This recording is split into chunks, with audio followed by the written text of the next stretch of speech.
ماہنور کے قدم دروازے پر ہی رک گئے۔ اس کے ہاتھ میں موجود موبائل کی اسکرین پر وہی آخری پیغام چمک رہا تھا: میں نے تمہیں کہا تھا انٹرویو کے لیے مت جانا ورنہ پچھتاؤ گے۔ اس کا دل زور زور سے دھڑکنے لگا۔ ایک لمحے کے لیے اس نے فیصلہ کیا کہ شاید آج نہ جانا ہی بہتر ہو، مگر اگلے ہی لمحے اسے اپنے والد کا زرد چہرہ یاد آیا، ماں کی بے بسی یاد آئی اور چھوٹے بھائی احمد کی وہ معصوم امیدیں جو صرف اسی سے وابستہ تھیں۔ اس نے آنکھیں بند کیں اور دل ہی دل میں دعا مانگی: اے اللہ، اگر اس راستے میں میرے لیے خیر ہے تو میری حفاظت فرمانا۔ اس نے موبائل خاموشی سے اپنے بیگ میں رکھا، فائل مضبوطی سے تھامی اور گھر سے نکل گئی۔ راستے بھر وہ ایک عجیب بے چینی کا شکار رہی۔ ہر بار جب موبائل ہلکا سا بھی ہلتا، اسے لگتا شاید پھر وہی نامعلوم نمبر ہوگا، لیکن اسکرین خاموش تھی۔ کمپنی کی بلند و بالا عمارت اس کے سامنے تھی۔ اس نے ایک گہرا سانس لیا اور اندر داخل ہو گئی۔ ریسیپشن پر موجود خاتون نے مسکرا کر اس کا استقبال کیا: آپ کا نام؟ ماہنور فاطمہ۔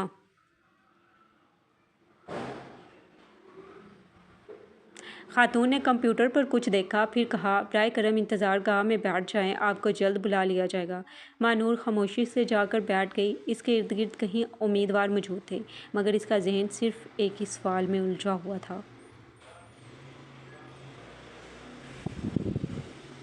آخر وہ نامعلوم شخص ہے کون؟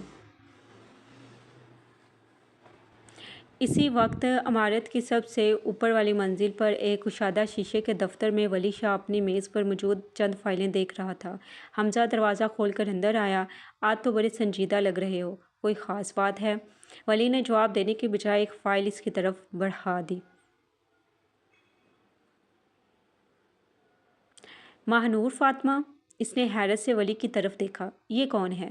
ولی نے مختصراً جواب دیا: ابھی صرف ایک امیدوار۔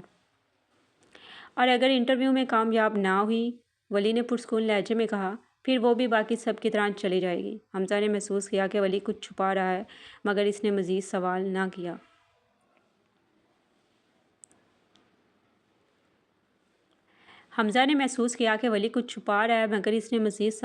کیا۔ چند لمحوں بعد ماہنور کو انٹرویو روم میں بلایا گیا۔ کمرے میں 3 افراد موجود تھے۔ سوالات ایک کے بعد ایک آتے رہے۔ نور نے ہر سوال کا اعتماد سے جواب دیا۔ اس نے اپنی تعلیم، تجربے اور مستقبل کے خوابوں کے بارے میں بات کی۔ انٹرویو ختم ہوا تو ایک افسر نے مسکراتے ہوئے کہا: شکریہ محترمہ ماہنور، نتیجہ آپ کو جلد بتا دیا جائے گا۔ ماہنور نے شکریہ ادا کیا اور باہر نکل آئی۔ اس کے چہرے پر تھکن ضرور تھی، مگر دل میں ایک امید بھی جاگ رہی تھی۔ جیسے ہی وہ کمپنی سے باہر نکلی، اس کا موبائل بج اٹھا۔ اس نے فوراً اسکرین دیکھی، وہی نامعلوم نمبر۔ تم پھر بھی چلی گئی؟ اس نے فوراً جواب لکھا: تم آخر ہو کون؟ چند لمحے گزرے، کوئی جواب نہ آیا۔ پھر ایک نیا پیغام آیا: واپسی کا راستہ آسان نہیں ہوگا۔ ماہنور کی سانسیں رک سی گئی۔ اسی لمحے اسے یوں محسوس ہوا جیسے کوئی اسے دیکھ رہا ہو۔